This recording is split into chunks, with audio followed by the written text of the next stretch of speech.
والصلاة والسلام على رسولنا ونبينا محمد وآله وأصحابه وأتباعه إلى يوم الدين. يا ربي ما موفق بك، ما مظلوم أو أهل فلسطين، ما منصور بك، yardım ما. الكتابة لازمة من جهة السيد ليس له فسخها. بشتكو السيد عقد كتابته برقيق ركر عندي كتابة دبل لازم ذكروي تنه طرف السيد ده ذكرتنه ليس له نين السيد رفسوا فسخ كتابته بك إلا أن يعجز المكاتب عن الأداء إلى مكاتب عقد كتابته براتك إنك عاجز دانبه ده عاجز دانبه عند المحلي يا بين محل ومحل ده فرق هي أنا مزي فرقة يمكن برتالي كلية أنا اسمها اسمها نوصل قال فرق بنارة كاري بنارة يعني كعاجز بمكاتب جاداي عند المحل محلي يكجي زمانه ويكجي جي أويه جي دانه محل زمانه محل جي دانه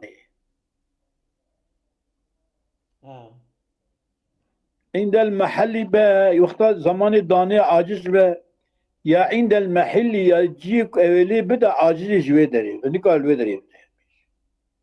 أما عند المحل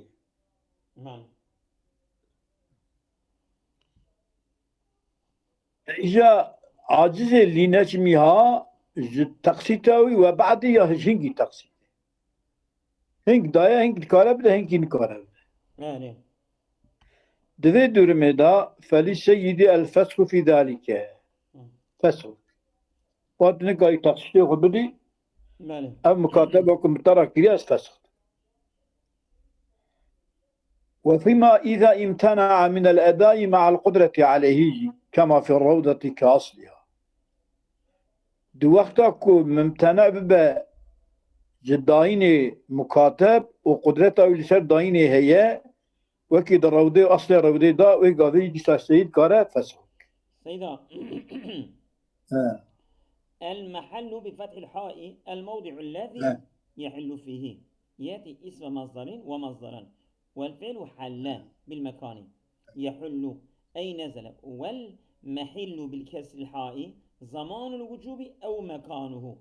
والفعل منه حل يحل در والله أعلم محل ومحل محل مكان محل جي أو قا الزمان عند المحل عند المحل يعني زماني وراعج يعني إيش لا مكان هذا كما في ربدة أو غاب إيه لا بين أو غاب أو غاب دقيق من الميك أو كذا نيرته أردو كأصلها أو غاب وقته أو غاب وقته أو غاب وقته كما سيأتي كما سيأتي يعني دي وقتا أو ده هندبو وقتا زمان تقسيط ده هندبو وكيف كيورا أو شوي قاضي سيد قال فسخك وجائزة للمكاتب الكتابة جائزة للمكاتب المكاتبة جائزية فلو مكاتبة هي ترك الأداء وإن كان معه وفاء تخاب بالي بريك بدا هبا داني هبنجي ندن هذا يعني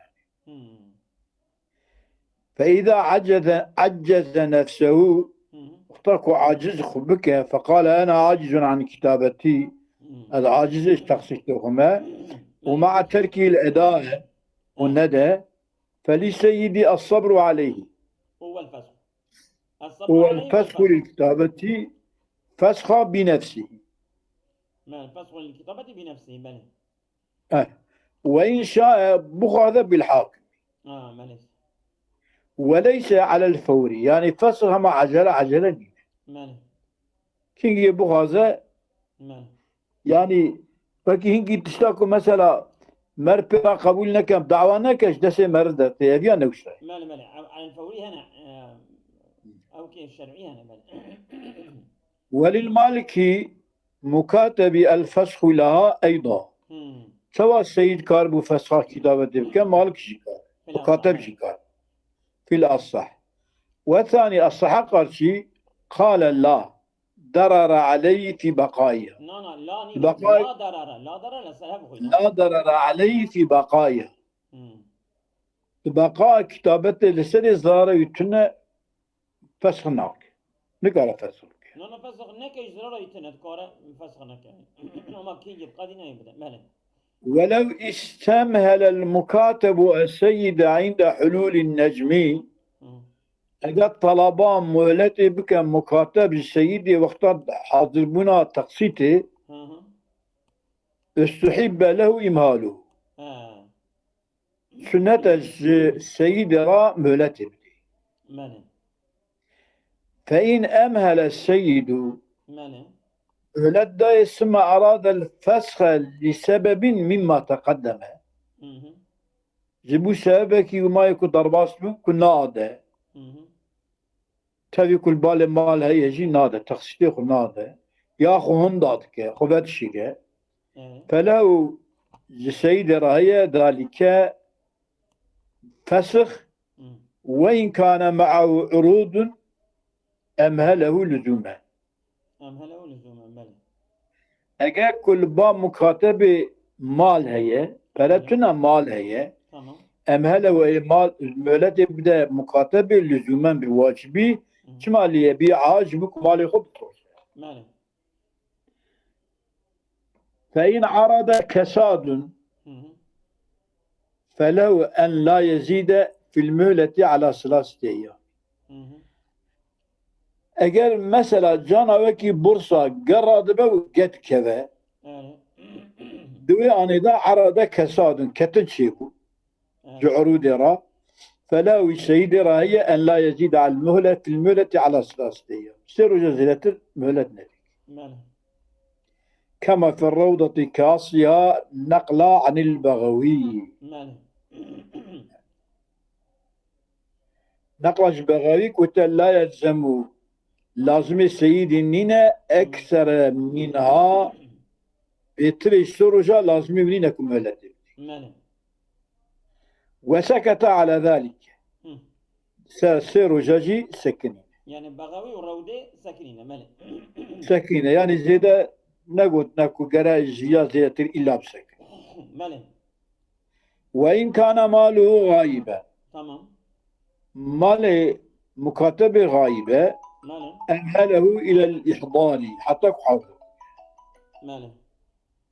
إن كان أجركم مال دون مرحلتين. وإن كان ماله غائبا أمهله إلى الإحضار إن كان دون مرحلتين. وإلا أجرك زيدي مرحلتين به، يعني كان مرحلتين أو أكثر به فلا يمهل مهلة نادى ولسيد الفسخ. وفي الروضة كاصلها ذكر هذا التفصيل عن ابن الصباغ والبغوي وغيرهم. وحمل حمل كده مصنف إطلاق الإمام الغزالي وهم قلت مطلقة قلت فسد باب مرحلتين بعدين ذكرنا حمل كده أن إطلاق الإمام الغزالي على حملات كده أن للسيد الفسخ عليه. يعني كزيدي تمر حلابة نوصل الفسخ عليه فسخ الشر فسخ عليه دون مرحلتين. دون مرحلتين كارا فسخ Çünkü adamı racibar ziyareti ve gere aleyha bu. tamam. بله ولو حل النجم بله تقصير زماني ها تمام وهو أي المكاتب غائب تمام أو غاب بعد حلوله بغير إذن السيد كما في روضة كاصلها بله يا بخو أو هم لابد بشي زمان تقصيدي ديجا غائب بإذن السيد كما في روضة واصلها فلسيدي الفسخ إن شاء بنفسه وإن شاء بالحاكم بله يعني كخون ضابك وياخد أون ضاب تمام سيد بخوزة بختار كارب تفسير. فسخ كنا خوزة كارب فسخ لك كارب حاكم يفسخ بله وأنا بحاكم الفسخ بله از سيدات ولو كان له مال حاضر شامية حياة دوزدا تو بگینی فصله باشد با بله تمام ولو كان له مال حاضر تمام أجل مكاتبة مالية حاضرة به فليس للقاضي الأداء منه بله قاضي نكال جمالي تقسيط يداك ويمكن السيد من الفسخ يعني قاضي كلا بجد تكاري فسخ كي سيد ربش بله كما لأنه ربما عجز نفسه بل كيف عاجز كريه بله لو كان حاضرا ولم يؤدي المال بله تمام يعني حاضر أو مالنا بلكي demek ki tuhazak عاجز بك أجبك السيد كان نكا عقد فسخ بله ولا تنفسخ الكتابة بجنون المكاتب بله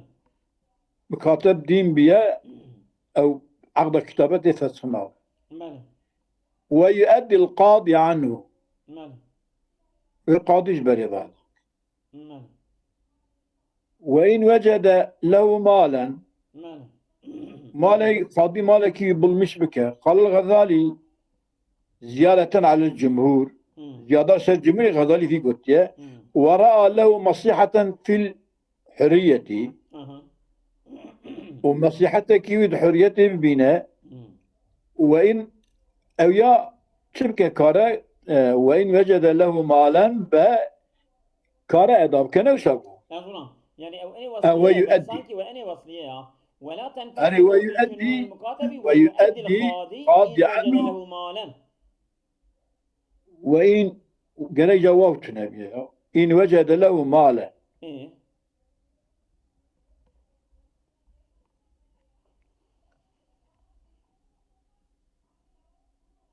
سيدا قال الغزالي زيادة عن الجمهوري ورأى قال الغزالي قلت ابنه إن وجد له مالا ورأى له مصلحة في الحرية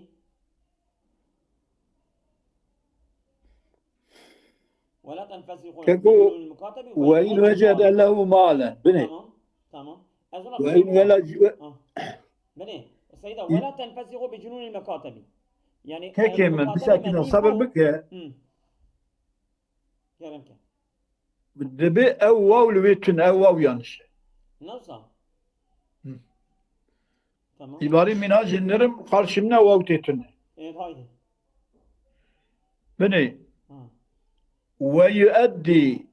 ويؤدي أدادك القاضي عنه جبر مكاتب مجنون إن وجد له مالا تمام قال الغزالي زيادتان زيادة كل سرديات تشكيل زي ذكية على الجمهوري ورأى له مصلحة في الحرية طبعا يعني قاضي الحرية طويلة يعني كد حريته إذا مصلحته هي بلا جمالي هي أو جدينا بلا جمالي أدابك بلا عذابتها أو جرباويتك أو جبر مال ده ويحر آزادك دين بيا مجد يعني جبريغا مال ده بلا جمالي ويده جمالي خناده بله بله وجاء وإن رأى أنه يضيع إذا أفاق أجل قاضي برشاويك أبي ميركي شي بسري أبي مالي بوشنا خرجك لم يؤدي أدناك وهذا أبقتنا أبو غزالي يضيع مال أي بوشنا صرف بك هشي ولا سري مال أي بوشنا صرف بك وبران لده نوصى وإن رأى أنه يضيع أو أب إنسان هرا زايع ببه يعني كولا بد بني كنترول يكي دا بهدها باشه ها أنه يضيع أو ولا الضايع إذا أفاق شيء ولا سري لم يؤدى البر ندبر كولا منه نكن مال إذا عبا وإن رأى أنه مكاتب ها يضيع مال ضايع دكه بوشا خرج دكه إيه إذا أفاق وقتا بشي بسري وصابه إنسان كي وياه ويقابل لم يؤدي ناده ترشد الوصال لم يأتي براش بربان هذا يعني برا مالي ناده ليه؟ يبيله برا مالي يبيله برا مالي غزاير كه معناه ترشد با بني أعول ورام له مصلحة في الحرية مصلحته هي بربده وإن رأى أنه يضيع إذا أفاق لم يؤد ها يعني أو أب إنسان هذا الظاهر با يعني إنسان كي كنترول ناك مثلا نكاره إدارة خوبك برا كولا مينة بين كنترول بيدا مينة يخيكن ها وصا معنا خوش دبا لم يؤدي برا نده إجا أجر كو أميجن وقته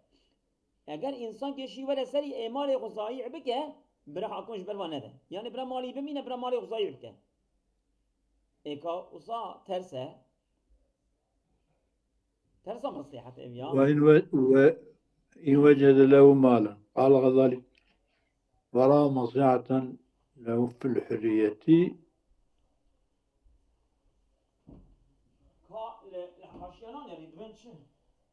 وهذا أحسن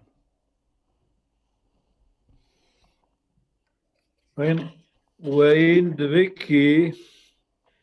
يؤدي القاضي وجد له مال يعتقل لأن المجنون ليس أهلا للنظر في نفسه فناب الحكم عنه بخلاف المكاتب الغائب كما أيضا أنه يضيع بها تنبيه محل تأدية القاضي عنه إذا رأى له مصلحة في الحرية كما قاله الغزالي فإن رأى أنه يضيع بها لم يؤدي قال في أصل الروضة وهذا حسن لكنه قليل النفع مع أن قولنا أن السيد إذا وجد ماله له أن يستقل بأخذه إلا أن يقال إن الحاكم يمنعه من الأخذ والحالة فلا يستقل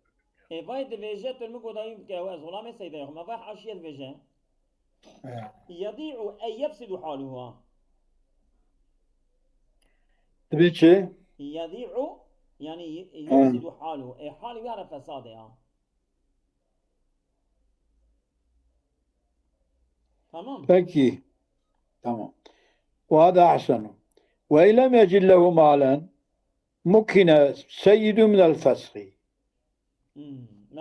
فإذا فسخ سيد عاد المكاتب قنا له تبكولي وعليه السرية نفقته تمام فإن أفاق وظهر له مال تمام كان حصله مال حاصل كده قبل الفسخ تمام دفعه في دفع بك في مالي إلى سيدي كيف اتقاوي تنبو مالي يجي سيدي ماله هو حكم بعتقه هرو دفعه إلى سيدي وحكم بعتقه ونقض التعجيز شو التعجيز يعني؟ أيوة وقتك مالي هبة كان حصله قبل الفسخ مال تحاصل كريه دفعه إلى سيدي مال بدا سيدي وحكم بعتقه بحكم كرني بعض كرناوي ونقد التعجيزاوي براكر دبا الزاوية ولا تنفسخ الكتابة بجنون السيد يعني السيد بيه كتابة فسخناه ويدفع وجوبا المكاتب المال إلى وليه تمام ولا يعتقد بالدفع إليه أي إلى السيد بالدفع أبال السيد أظن ندى السيد شكل فيها دينه لأن قبضه فاسد ولو تلف في يده فلا ضمان دست السيد هذا تلفه ضمانتنا كما لتقصير المكاتب بالدفع إليه خوش çünkü واضح دينه كما تجيك طبعا ثم إن لم يكن في يد المكاتب شيء آخر يؤديه كبديكي ها فللولي تعجيزه ها إجا ولي ولي كاره ولي كاره قال ويتعجز عاجز بك أي أما ولا تنفسخ أيضا بإغماء سيدي والحجر عليه بسفهين سواء بدين بنا سيدي كتابة بظلمش ندو بإغماء سيدي بظلمش نابه والحجر عليه بسفهين ولا بإغماء العبد عبد أوجه هشكر تمام ولو قتل سيده عمدا ماله كولا سيده كشت ها فلوارثه قصاص ها قال أوجه ماله فإن عفى على دية ها أو لسر ديتك anlaşma kırı ماله أو قتل المكاتب خطأ خطأ خطأ تمام مكاتب yanlışı عمدني بيانشي كشته هم. أخذها أي أخذ الوارث الدية أو الدية جيبكرن مما معه يتشك البالي ها لأنه معه هم. كأجنبي شو يعني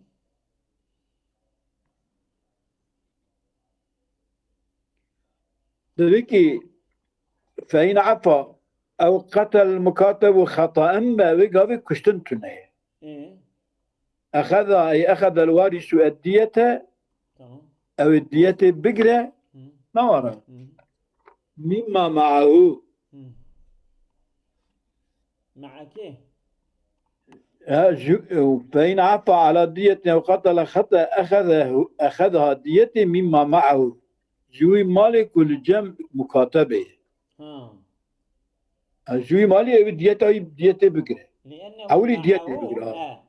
كأجنبي أو بالسيد قرى وكيك يابانجي على قدر ما جابدوني نما ماله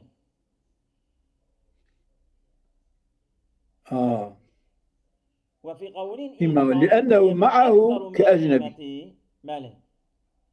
وفي قول إن كانت الدية أكثر من القيمة أخذ القيمة أو القيمة بقول يعني أمج خونا سيدي قيمة عبدي أجد ديت بتربة أو قيمته تمام يعني إيه عندك بقى ماله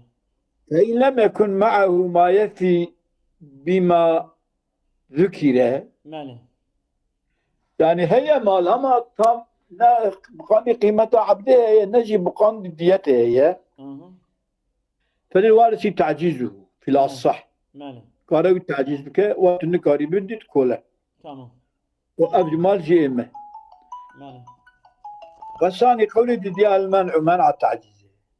ماله لأنه إذا عجزه سقط مال الجناية مال الجناية راح أفندم والله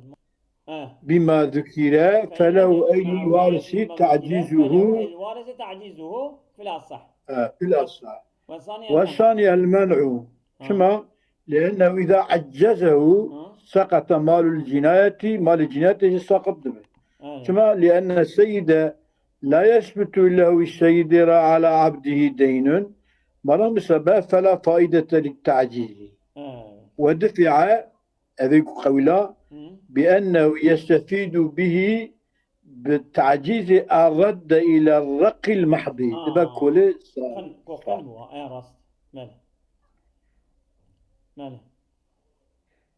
أو قطع المكاتب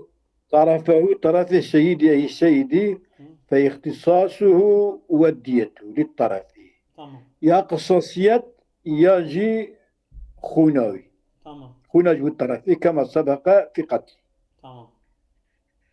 ولو قتل المكاتب أجنبيا أو قطعه عمدا فعفى على مال أو أجنبي أو كان ما فعله خطأ أخذ المستحق مما معه ومما سيكسبه أو تسيب كثرك أو الأقل من قيمته والأرش أو ما سيكسب يعني قيمته وش أرشي كي جان نكتب وفي قول إن كان الأرش أكثر سيدات شمات الأقل خن بدل يا بدل شيء فعفى على مال أو كان ما فعله خطأ أخذ المستحق مما سيكسبه مما معه ومما سيكسب مما أو ماجي الأقل من قيمته والأرشية. تمام خوش تمام أزمة. وفي قول إن كان الأرش أكثر من القيمة أخذه وفي إطلاقه على دية النفس تغليب ولو قتل المكاتب أجنبيا أو قطعه يعني ما بكو جايا بني أزمان قلت دفرت قلت شيء في قصاصه وديته الديات أما نفسه تبع أما طرفينين إجمع الديات يعني وفي إطلاقه على دية النفس تغليب أريا نورمال ديات كلام نفسه صاحبه إجابة طرفين ديته أما بتغليب قلت ديتها. وذكر في الروضة كاسيا مسألة السيد بعد هذه شبه مسألة ماله. وقال فيها الروضة القولان في هذه دي مسألة دي وهو يقتضي ترجيح أقل الأمرين فيها أيضا ديته وقيمته يعني أرشو قيمة ديته قيمة فإن لم يكن معه أي المكاتب شيء وسأل المستحق تعجيزه عجزه القاضي عجزه القاضي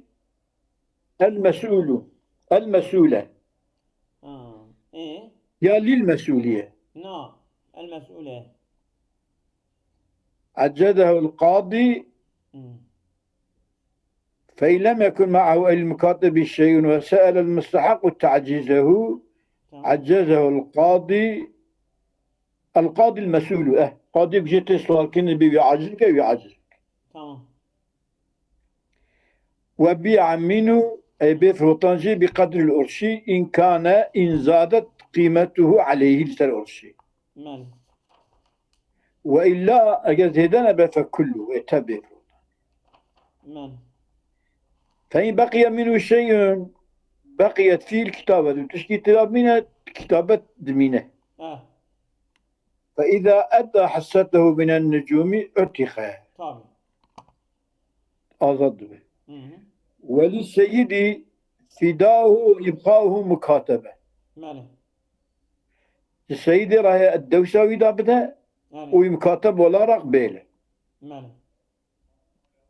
وعلى المستحق قبوله في الفداء الفداء ده بيستحق قبولك وهو فداء بأقل الأمرين جد أرشي أو أوي قيمته ولو اعتقه بعد الجناية أو أبرأه من النجوم ويستقصد بذلك ويأخذ بآذار كتفت جنايته دا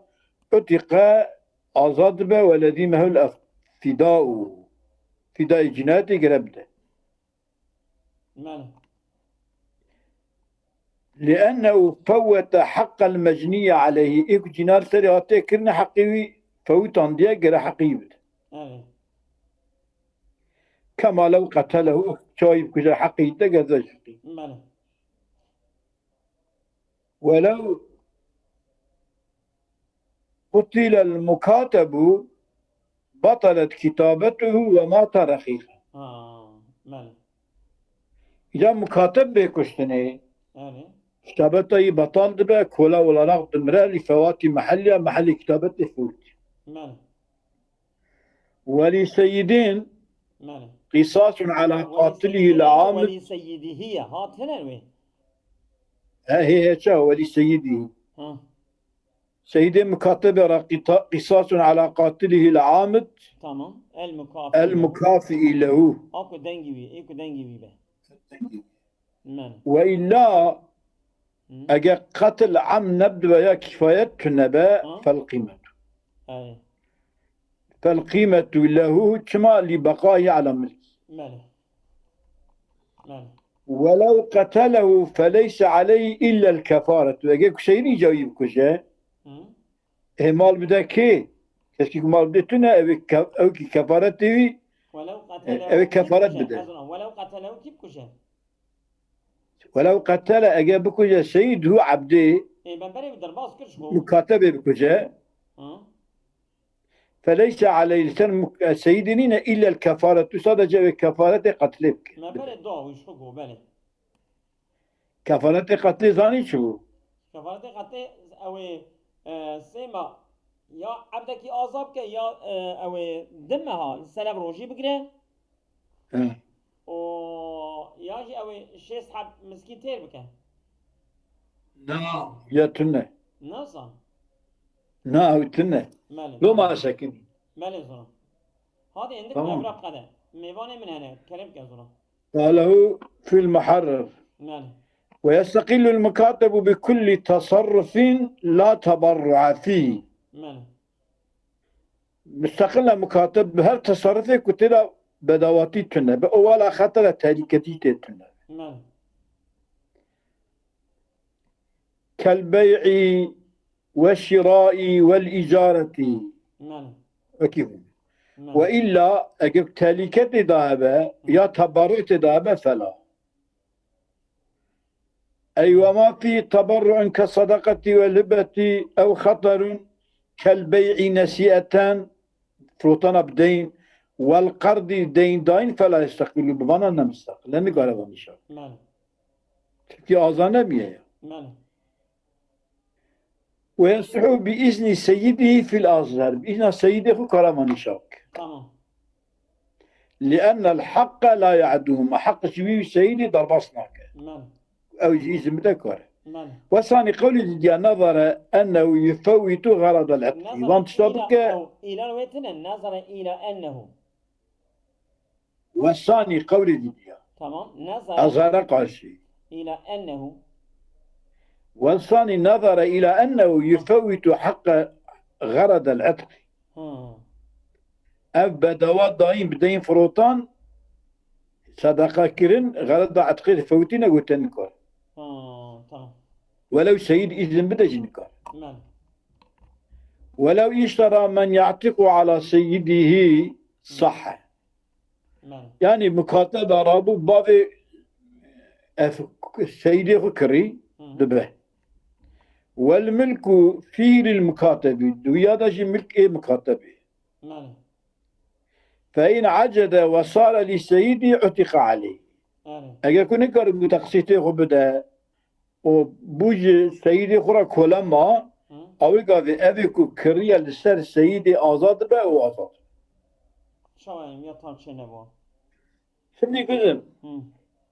یک کری خو بکره کری سری آزاد به نابه بله کلی موی مکاتب رابو کری وی کری اب کلی مکاتب کری وی کری کری وی کلی مکاتبه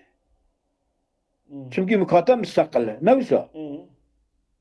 ama kole ev mukateb sibe taksiti khuna da koletiya khuda bimine akdayı bozulmuş mu be ve gave ev eko kriye kolivi bu otomatikman lisel seydi azad. والله من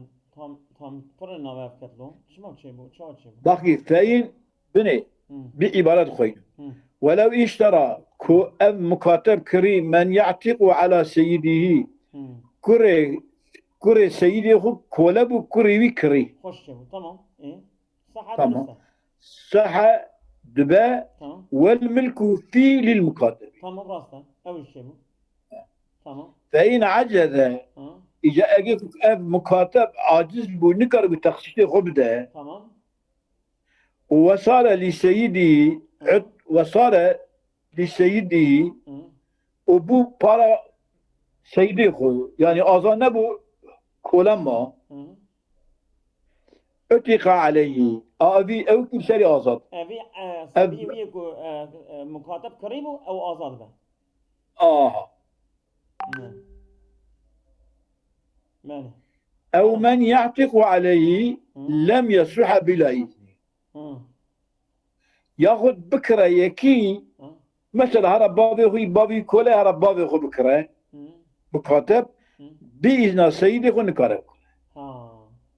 Çünkü boşuna düşe. Bu peri seyidi der ha. خوش Ve seri azabı ve icabı gavitiye deyni seyidini karar. تمام Ve bi iznin fihi izin bide el kavlani. بله Azharu ma as-sıhhat. درسته بله Fe in sahha sahibe تكاتب عليه o فكاتب عليه فيتبعه رقا وعتقا او يجي عقد كتابته بويرا يذاكر يجي او تابعي فيها بأذاكرني وبكولك. يعني أبيا تقصدي أخو بقى دين هردج أزاد من ونقى دين هردج بكوله بله تمام ولا يسوع إحقاقه وكتابته بإذن على المذهب لأنهما يعقبان الولاية والمكاتب ليس أهلا له ليس أهلا له. بله ولا يسوع إحقاقه وكتابته بإذن على المذهب. قرابة أذيائك كريه وعذابك ويعقد كتابته بك بإذن سيدي نكارك سر مذهب. ثم لأنهما يعقبان الولاية دبي بشتك عذاب من وليتي مسألة هي. çünkü كيكو عذاب كوليتي جوراي. والمكاتب ليس أهلا له مكاتب أهل ولاية نينك. تمام çünkü هي أذان نبي. بله وفي قول يصح ويوقف الولاء. وطريق ولا بسكنها تبو ولاش خوش ويرا تنبو ولاش سيدي وراي. والطريق الثاني القطع بالأول قطع بأول نابه وعلى ثاني كتبه إن اعتق المكاتب كان الولاء له وإن مات رقيقا كان للسيد. أصابكم الله خير تمام. أمانة خدا مالا